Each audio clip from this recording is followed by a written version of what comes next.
Hello, thanks for joining me. It's lovely to have you. I appreciate your support. Today I thought I'd try something a little bit different. I'm just going to keep it very simple. It's the way I often do readings. I had a message from the other side, and it was basically all about Putin.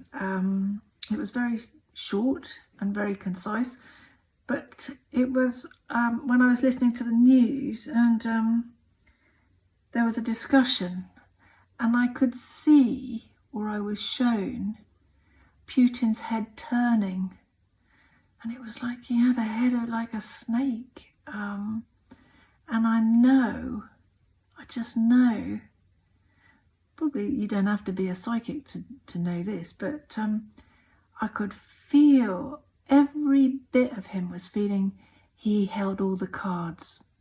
He wasn't worried, he was in charge, and I just thought, let's do an experiment today and just try, as I often work with these little cards and I write names on them, and they're recycled things. I like recycling things, and just to see what comes up, because it would be interesting. So I'll write some names down. Now I want to start off with Russia, and this is to do with the people, and I'll put that to one side. Then I'm going to deal with Ukraine and the people, and then we've got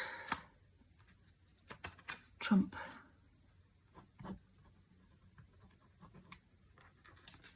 and then we've got Putin,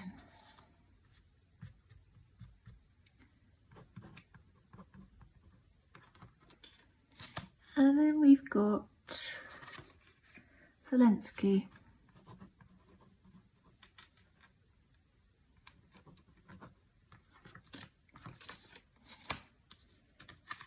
and then we've got USA and the people,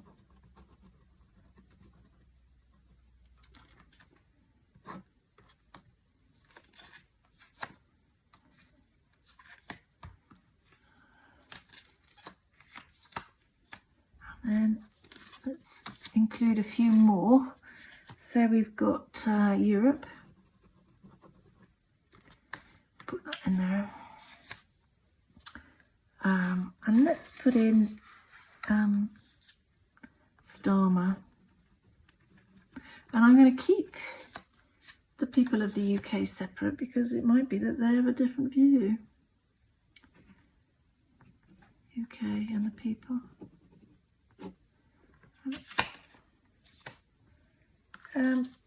I think that's probably enough for the moment, and we'll see what we pick up. I'll put these out of the way a minute. These little cards out of the way, different sizes. Right, now let's start with Putin, because that's where it all started. I'll put those over there. I'll put all those over there for the minute, and then we can concentrate on one thing. Right, let's see what I can pick up with Putin, but I also need, I need something. This is how I work.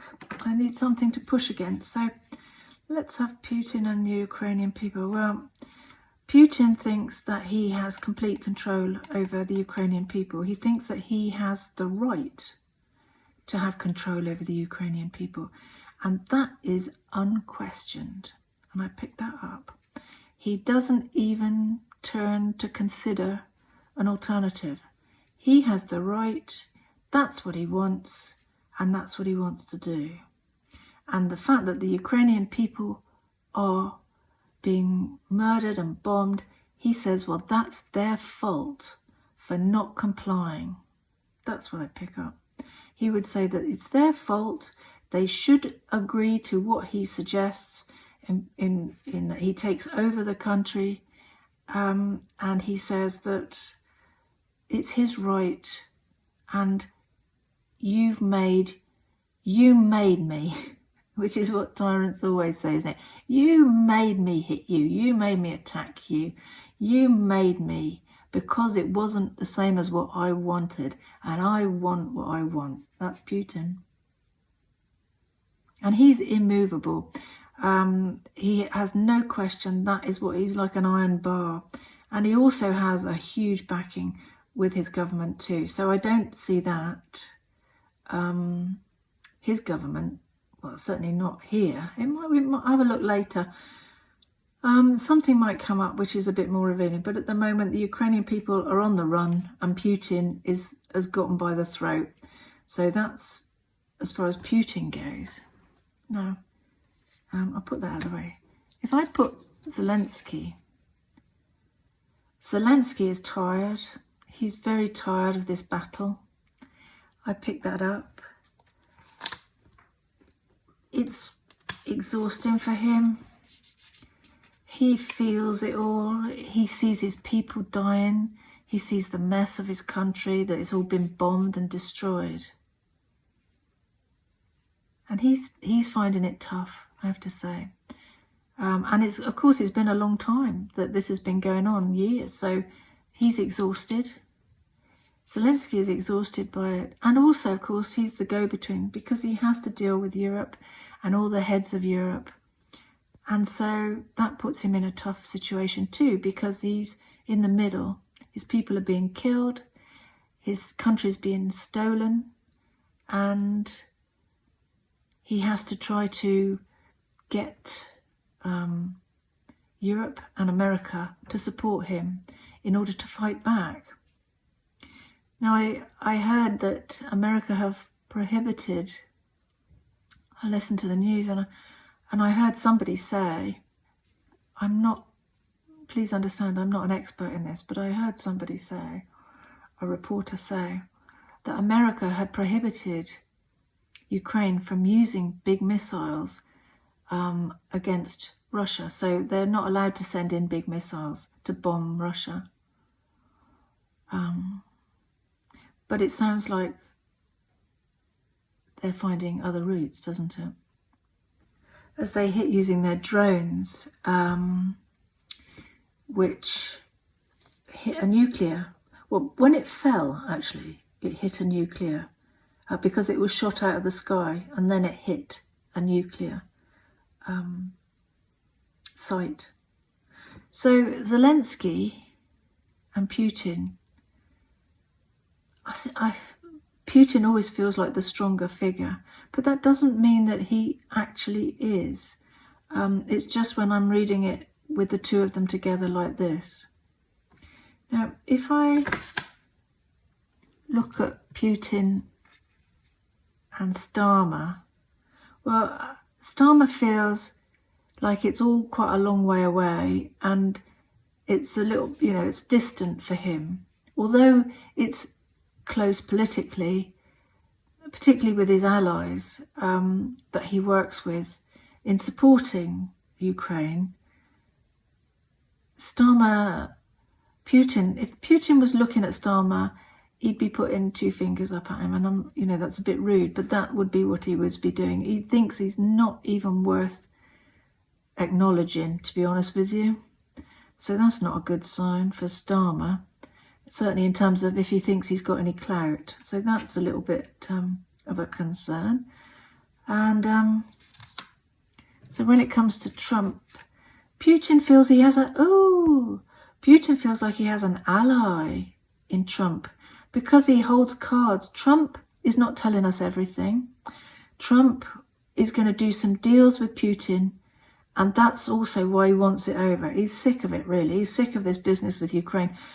I'll be honest with you, I don't think Trump really gives a tinker's cuss about Ukraine.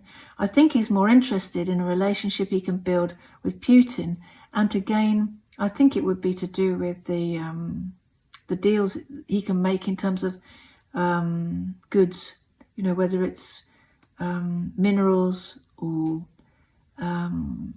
fuel, or Trump is a front man for Europe, but to be honest with you, I'm not sure that he has Europe at the centre of his negotiations. You wouldn't have to be psychic to see that either, really.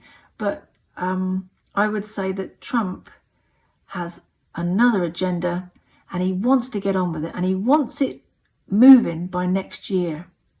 So whatever it is, Trump wants Putin and Zelensky to come to a deal, because Trump wants this gain that he will achieve with Putin to boost him next year. That's what he wants. There's something he wants to say, look what I did. This is how, maybe there's a marker. Maybe there's a marker in terms of America and how they measure what he's achieved. But this is something he has in mind. He really does.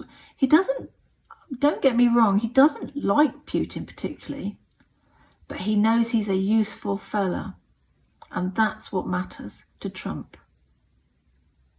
But Trump isn't always feeling well. Now this is different. I'm getting that he's feeling a pain down his right side of his abdomen.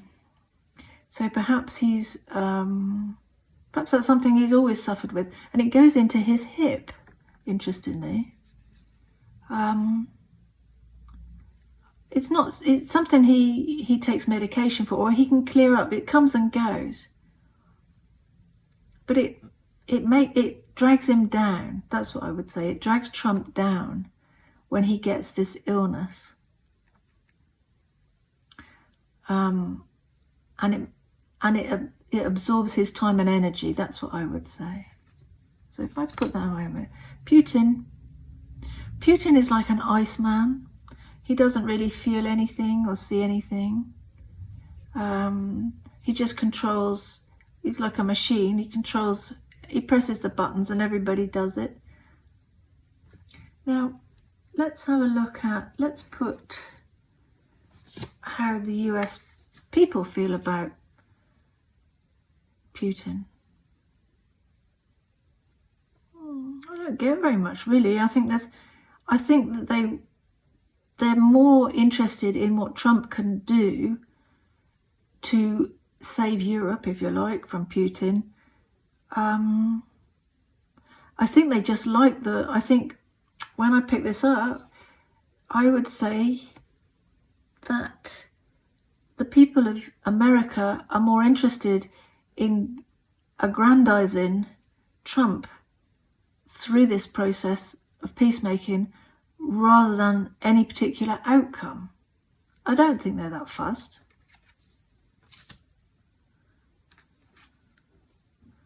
So, let's have a look.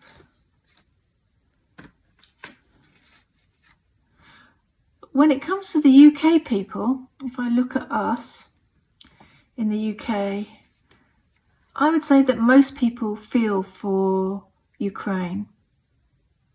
I would say the majority of people, that's not all by any means.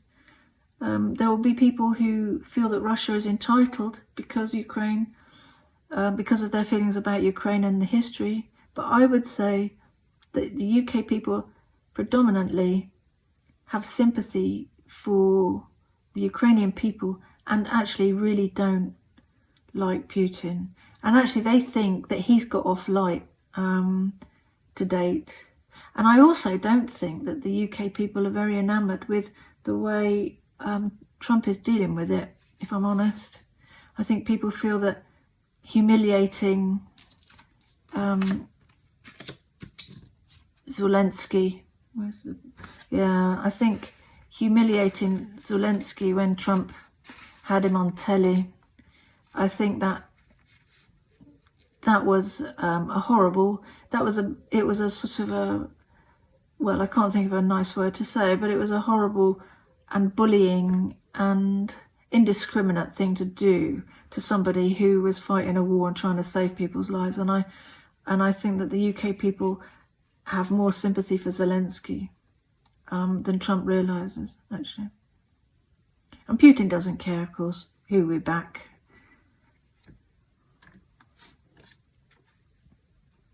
So how about Starmer and Zelensky? Be honest with you. Oh, this is odd. I don't think Zelensky thinks that Starmer's got much oomph or much power. But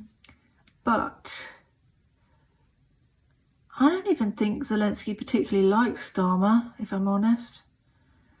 I think he feels that there are other people who have more power, that it might be more valuable for him to talk to. But having been given Starmer, and Starmer is the one he has to deal with, he seems to be happy to go along with it because he has to. But I get a feeling that he can't get away quick enough. I don't think he likes the company of Starmer particularly. So he's putting on a good show, isn't he? In public.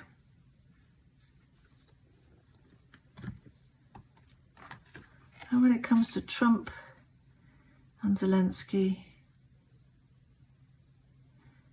yeah, I don't think he has a lot of faith in Trump, Zelensky. But I think Trump thinks he can do anything. But Zelensky isn't sure that going through Trump isn't going to be his route to success. I think Zelensky realizes that he needs to use the Ukrainian people and their inventiveness and their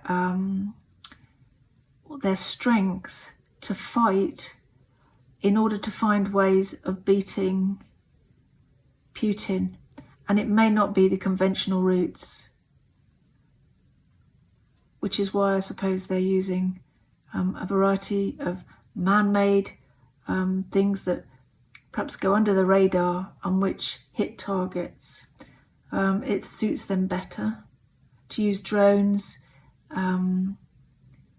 If Trump has barred and bolted the door for them to use big missiles on Russia.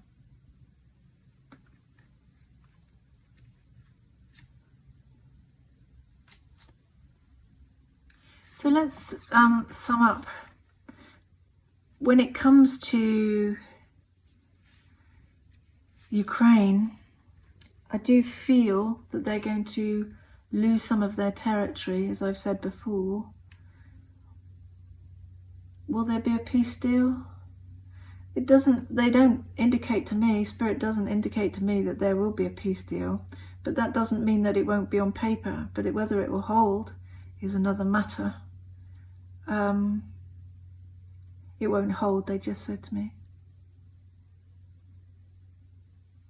And I also think there's going to be a crisis of confidence with America in Europe when that fails and when that doesn't hold. But that could be some 2 or 3 years down the line.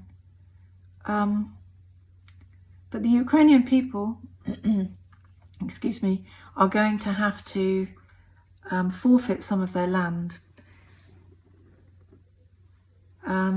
in order to get some agreement for peace. Of course, as we've said, it won't be peace at all. And I think the Ukrainian people will know, really, that this is temporary. I think they'll consolidate, and Russia will definitely consolidate when there's supposed to be some kind of peace, because they won't keep to it at all. They're going to come up round the corner. So when there's supposed to be peace, whenever that is, but I pick up a 2, so I don't know what that's. Might be a February, or it might be 2 months. It might be. It's a 2, definitely a 2. So what I see is that when there is supposed to be peace in Ukraine, Russia, because they're all down here, aren't they? Russia will then start to come up here and around here, and regroup around here. And they'll just sit and wait there. They'll sit and wait there, and I can see it's winter. So they're sitting and waiting there. There's snow and it's cold, and they're waiting there. But they've got tanks and things like that there. That's what I see.